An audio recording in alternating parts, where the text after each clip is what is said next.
Le brief de départ était « Créer un réflexe montagne dans la tête des Français ». Pour répondre aux envies de l'association France Montagne, TF1 a imaginé il y a 3 ans un brain content sur le principe de l'émission 50 minutes inside. D'année en année, le concept s'est développé et émancipé. Brushing vous résume tout chousse cette belle réussite. Ça commence maintenant. TF1 Publicité propose depuis 3 ans à son client France Montagne un brain content inédit Montagne Inside.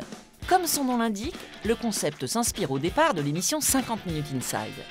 L'idée, proposer une nouvelle façon de mettre en valeur la montagne pour recruter un maximum de vacanciers. On s'est rendu compte, tous les acteurs de la montagne, que le tout ski s'était terminé. C'est-à-dire que les gens aujourd'hui, ils veulent vivre une expérience, ils veulent vivre quelque chose. Pour créer l'envie, c'est par un vécu, c'est par une expérience et c'est par quelque chose qui est magique.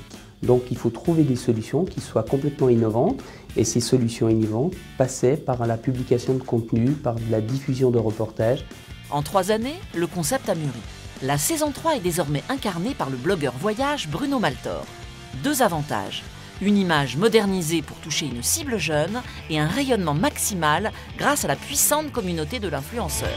Toi, ça te fait bien plaisir, tu es vraiment un sadique. Salaud.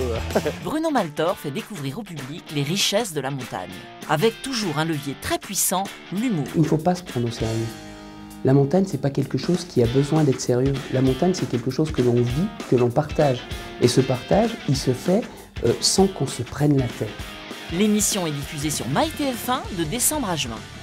Elle est amplifiée par une campagne TV et une forte présence sur les réseaux sociaux. Objectif ? 4 millions de vidéos vues pour la saison 3. En fait, TF1, c'est une force de frappe. C'est une puissance nationale connue et reconnue. Et l'avantage aussi de ce principe, c'est qu'on n'est pas simplement sur du télévisuel, on est aussi sur de la publication de médias, on est aussi sur des contenus qui peuvent être diffusés à un large public, puisque notre cible, clairement, avouée aujourd'hui, c'est la reconquête de la clientèle française, c'est le renouveau et c'est donner l'envie à des gens qui ne seraient pas venus les voir, qui ne seraient pas venus à la montagne, s'ils n'avaient pas été touchés à un instant T par quelque chose qu'ils ont vu, qu'ils ont admiré et qui les fasse rêver tout simplement. Sexy, non? On a des effets positifs et on ose espérer qu'une partie des effets positifs, c'est-à-dire tout simplement la fréquentation excellente des stations cette année, eh ben on le doit en partie à TF1, on le doit en partie à ce que vous avez fait et à ce que l'on a mis en place tous ensemble.